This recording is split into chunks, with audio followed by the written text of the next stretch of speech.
A lot of times we just, well, it's just a few percentage points here and there. But as you scale your business, 5% of 3 million bucks, it'd be nice to have 150 grand at the extra just because you charged accordingly.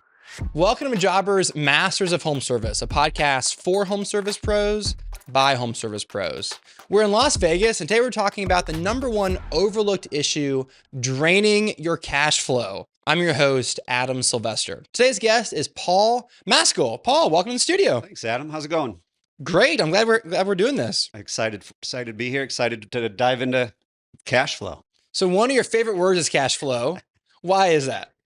Yeah, because I mean, it's the lifeblood of any business and it's lifeblood of life. Like if you don't have cash in the bank, life is really stressful. You probably have a lot of debt. You probably don't have a lot of equity and you can't sleep well at night. So when you have a business that has enough cash in the bank that allows you to not only sleep well at night, but then invest that cash to start to scale your business to achieve the goals.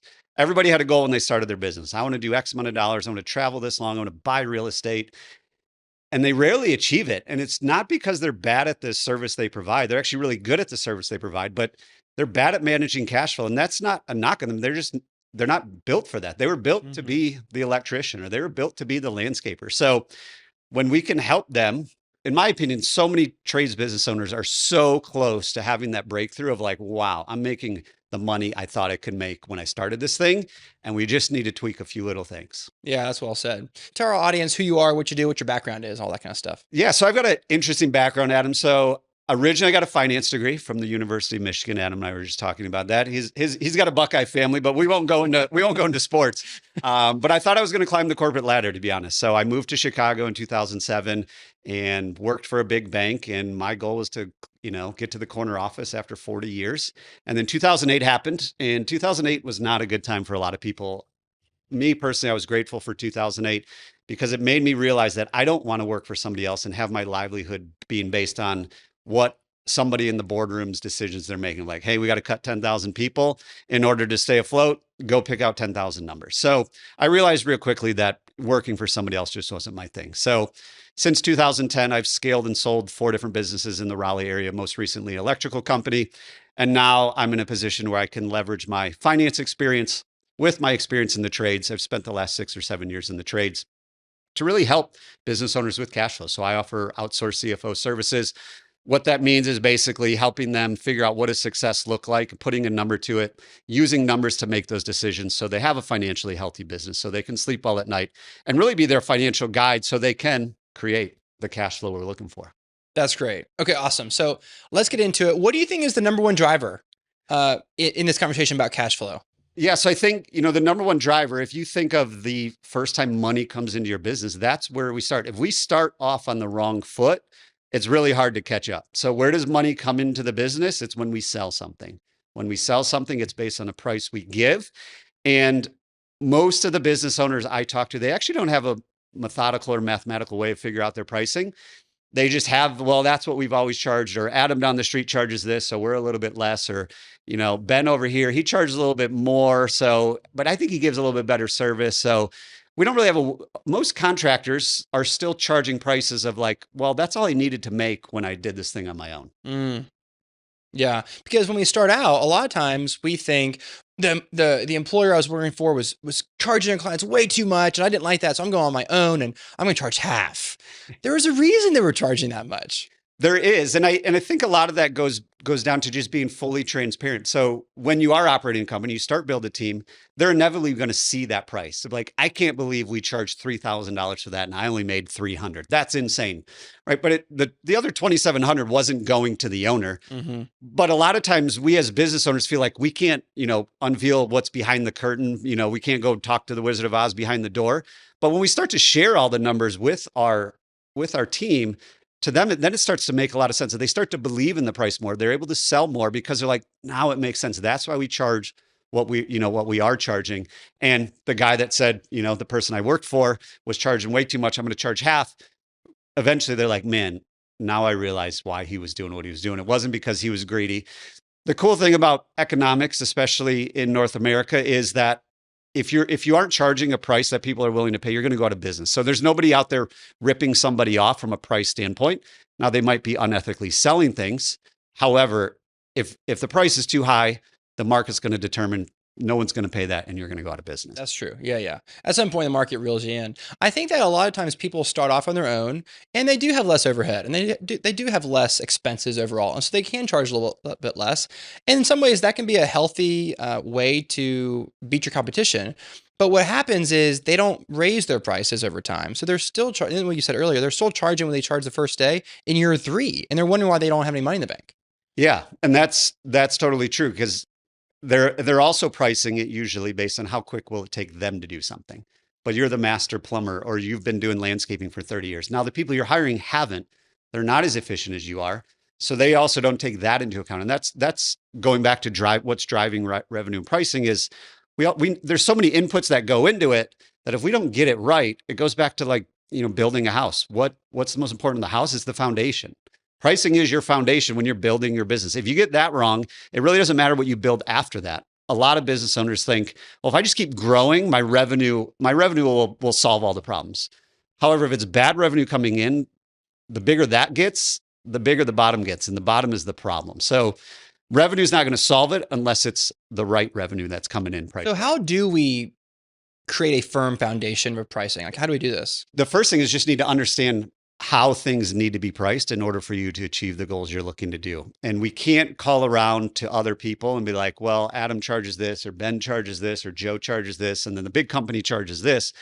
That'd be like Ruth's Chris calling Applebee's and saying, how much do you charge for that 12-ounce ribeye? Dang, Applebee's charges $14.99. How are we going to charge $90?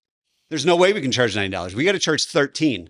But it's two different experiences, even though it's the same quote unquote thing that you're selling. So we can't compare ourselves to others because every business has different goals. They're looking to hire different people.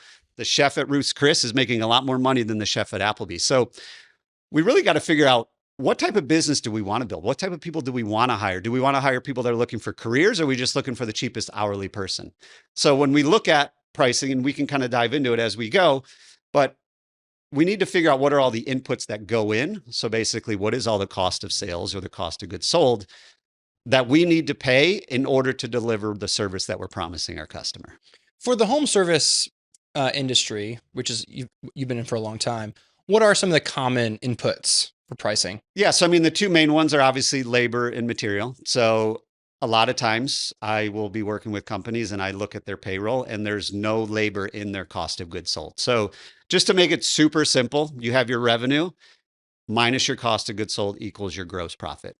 All of your labor out in the field should be in cost of goods sold. I see a lot of companies' books where all of their payroll just flows into below your gross profit. Mm-hmm. We don't know who's labor. We don't know who's the owner. We don't know who's the office staff.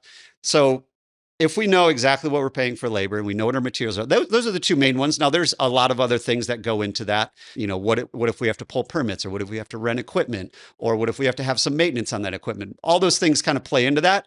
But if you can just get labor and material right, you're probably ahead of most of the competition out there. Yeah. Okay. So when we're talking about pricing, make sure we're priced enough, and we consider some of those inputs that you just talked about.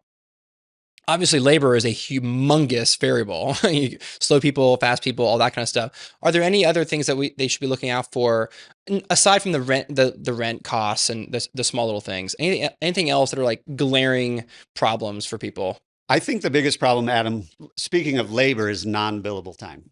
So whoever's setting the pricing might say, well, this is a 4-hour job. So if I pay so-and-so $25 an hour, my labor is $100.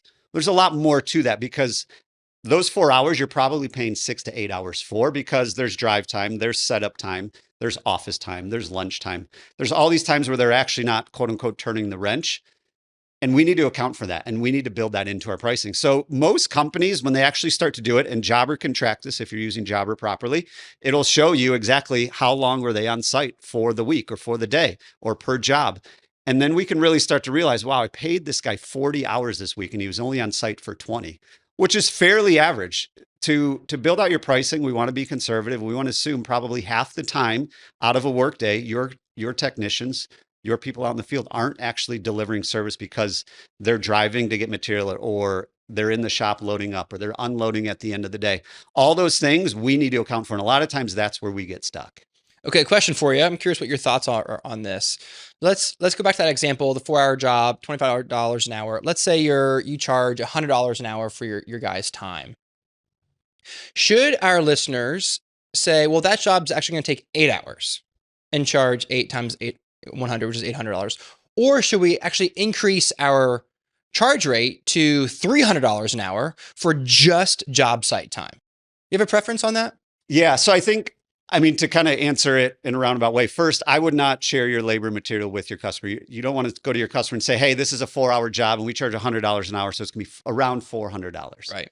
Then they're going to start to wonder. They're also then going to start watching the clock, and then they're going to start watching your technician. Like, that guy took like 6 breaks. He took a long lunch. This really should have only took it 2 hours. So however you do it, what we want to present to the customer is just the fixed The price, final number. the Yeah. final number. Hey, it's going to be $1,200 to do a spring cleanup for your yard.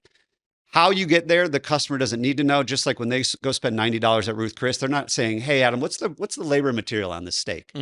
They're buying the entire experience and they're buying the end result of what they're looking for. So when it comes to that, to me, the key is to figure out what is your actual labor material for that job, and then figure out what type of gross profit you're trying to achieve. And then you can do the math from there. If you're trying to achieve a 50% gross profit, if you're all in labor material, all your cost of goods sold is $800, in theory, it should be about $1,600 for that job if you're aiming for a 50% gross profit margin. Is 50% pretty healthy? My end goal with my clients is 60%. However, I see a lot of people under 50. So our first kind of baby step is let's get it to 50. And mainly just from a mindset of showing the owner that it's okay to charge more. And then it starts to work and they're like, man, it's actually working. And people are willing to pay the price. And then we just kind of stair step up. End goal, in my opinion, is 60% for most things. Now, if it's if you want to call it a commodity like cutting grass, where the 10-year-old down the street can also cut grass, yes, 50% is probably more realistic. But if you have lawn and landscaping should be higher, because the 10-year-old is not going to be digging out beds, and they're not going to be, throwing stone around and moving boulders, and they don't know how to plant plants and all that kind of stuff. So depending on how much of a commodity your service is, I would say 50% is definitely like bare minimum ideal goal. If we don't get there and we get to 48%, it's still probably better than most of the companies out there. Because if you're aiming for 60%, that means that your expenses, your labor and materials are 40% total. Yep. That means your labor is about 25, and then your expenses and your labor materials are about 15. To me, that's a very healthy gross profit. It is. And that's really kind of the goal. I work with a lot of clients on building in performance pay. So performance pay is just paying your technicians, your people out in the field, incentivizing them to get it done in the time that you estimated this job to get done. Because we see it every day. Listeners see it every day. You say, hey, this is a 4-day job. And the guys look at it and be like, I think we can milk this till Friday. And we'll just tell boss man, hey, we need a little bit more time. We need a little bit more time. And then magically at 3:00 on Friday, it's done. They put in their 40 hours and they're out of there. So a lot of times when we're looking to build in performance pay, kind of that all-in labor ideally is around that 25% mark. Paul, I'm going to pause our conversation for just a moment to talk about Jobber.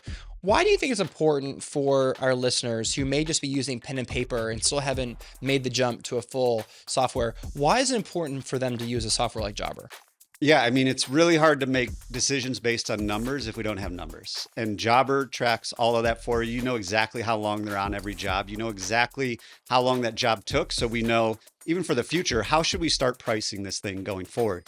And then from a financial standpoint, with the way Jobber integrates not only with QuickBooks, but a lot of other things, we can take that data, we can take the revenue, and we can really get a good idea of what's going on in the business versus pen and paper, or even just, Google Sheets and Google Docs. Like, those things never get updated, never gets used. It gets thrown in the corner.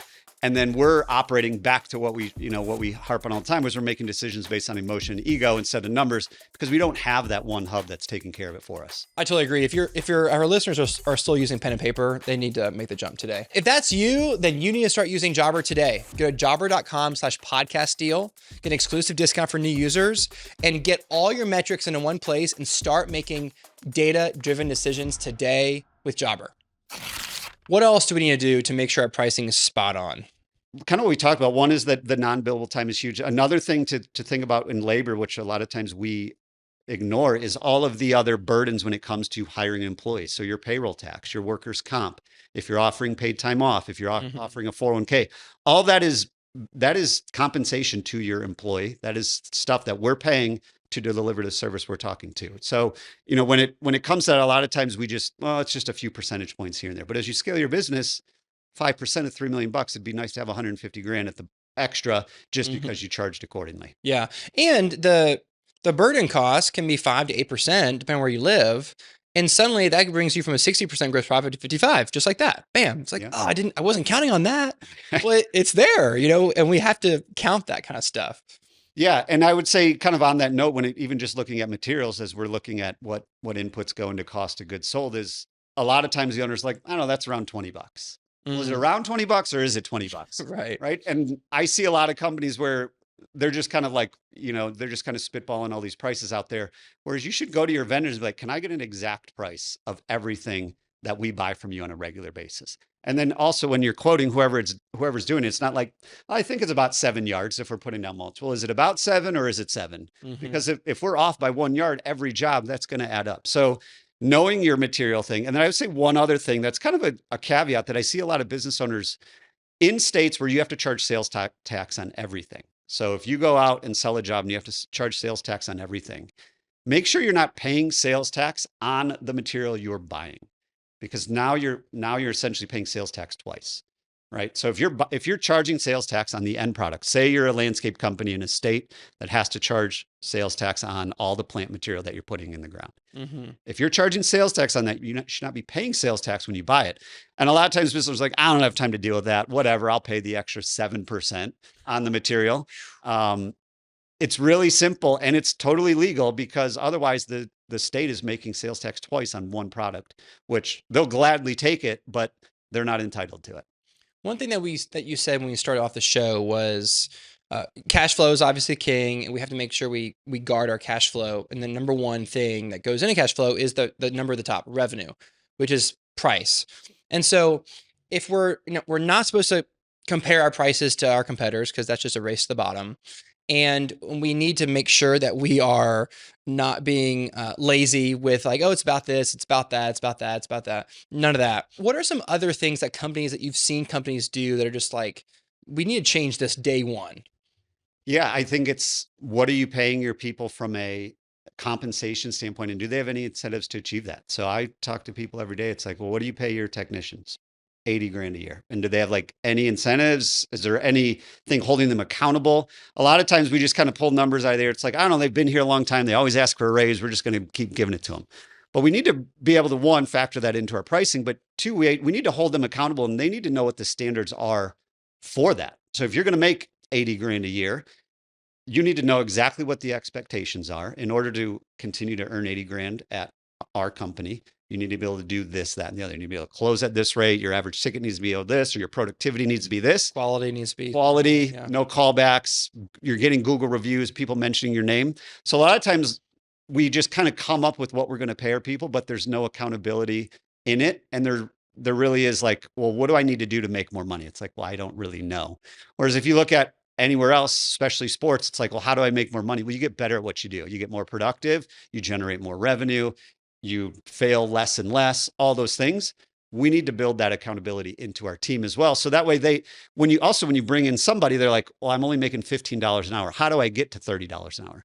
If you have that all mapped out, you have job descriptions, you have report cards or scorecards, you have everything in place, and you have the training in place, then you can tell that person, hey, Joe, we're going to bring you in at $15 an hour as an apprentice, but here's the path you can take, and you can build a career here. You can go all the way up to general manager.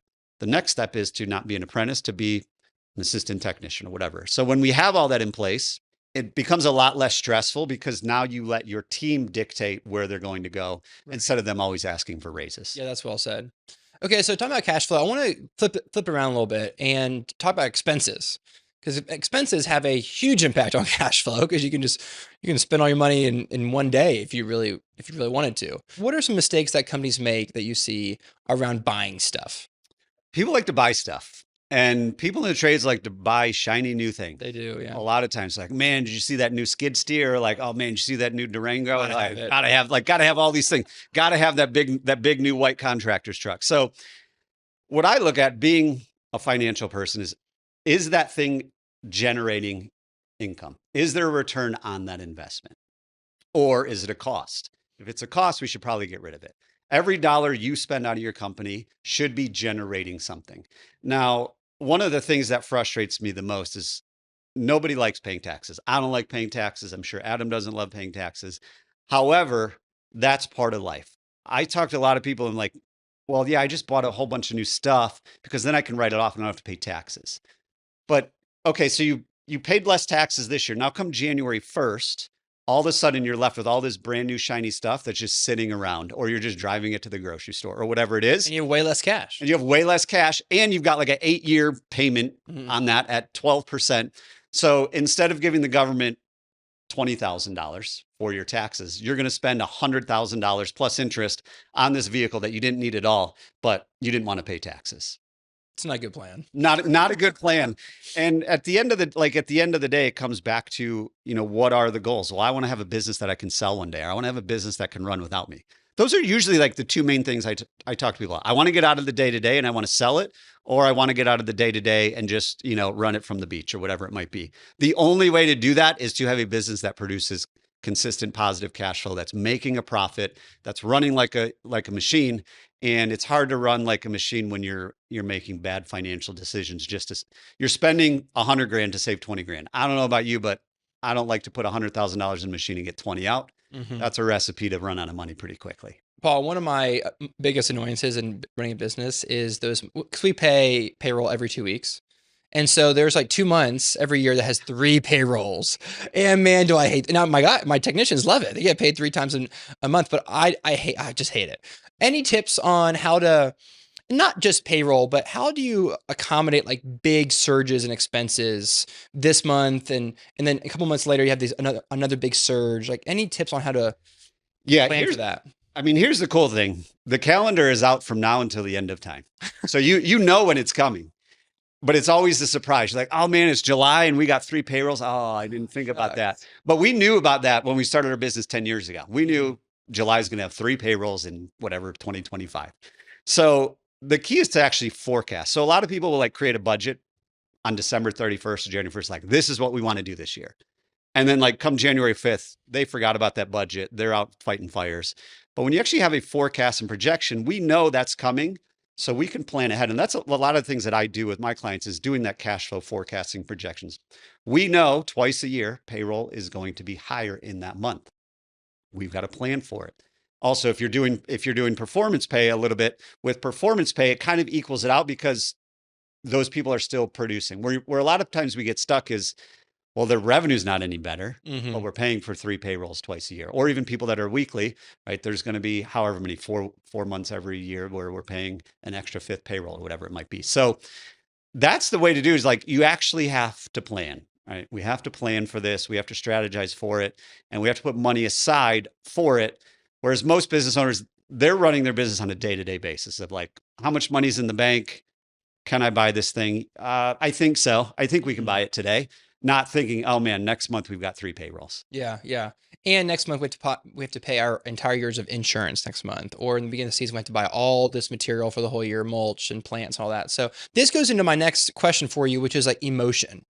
So much of cash flow is based around our emotion. And something you just said a second ago is there enough money in the bank? Technically, yes. Then let's go ahead and buy it.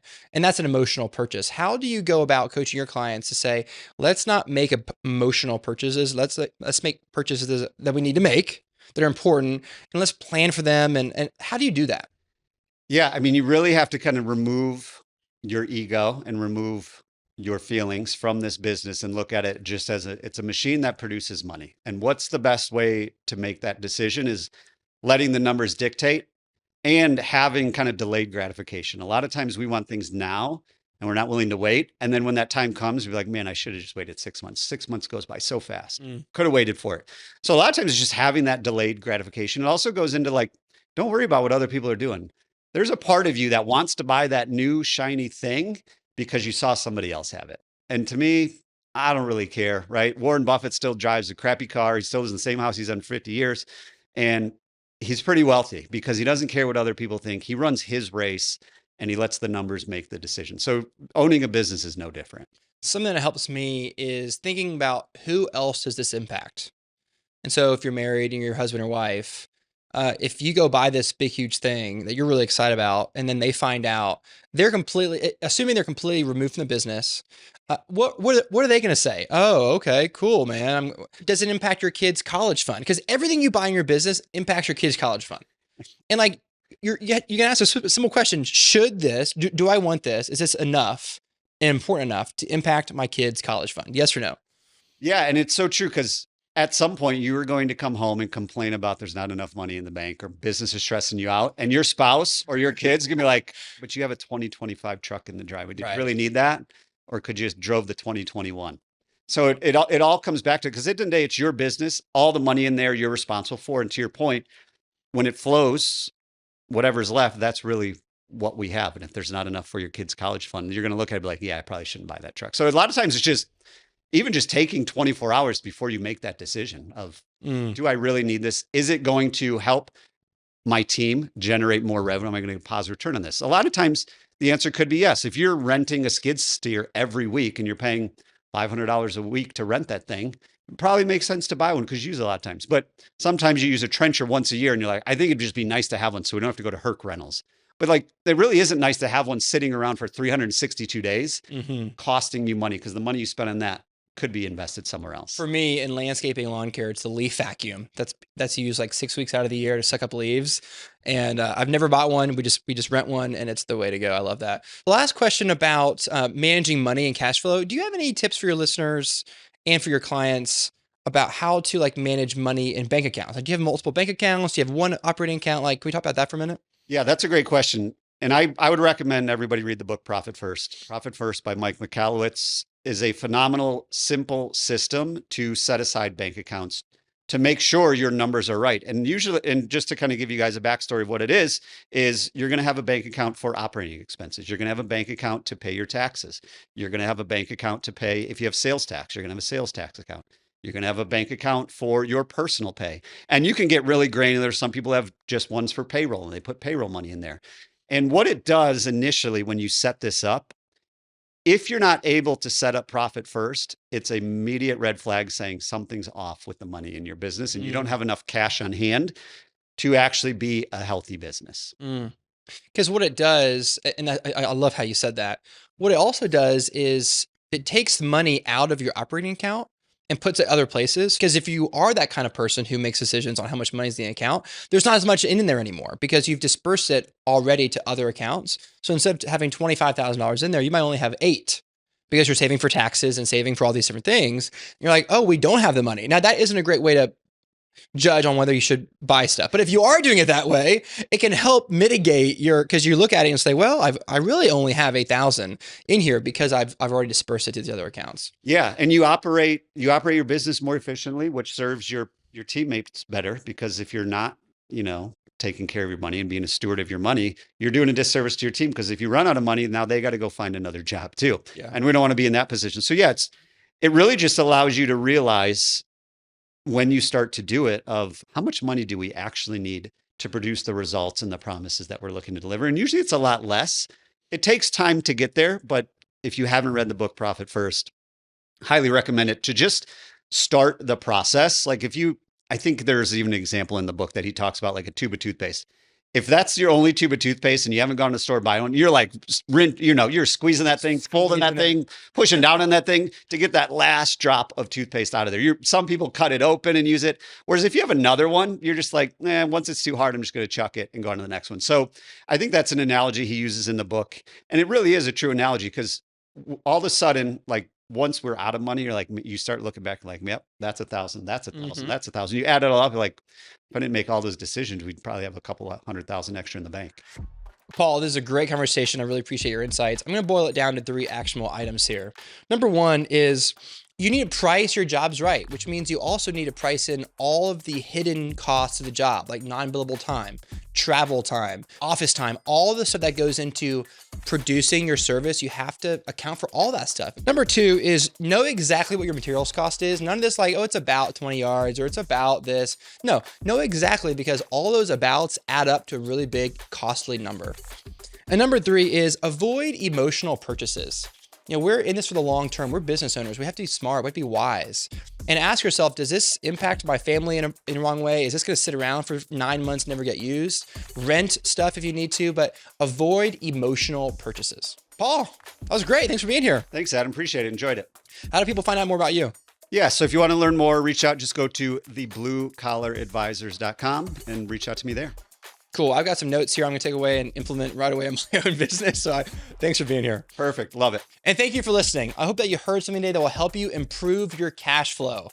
I'm your host, Adam Sylvester. You can find me at adamsylvester.com. Your team and your clients deserve your very best, so go give it to them.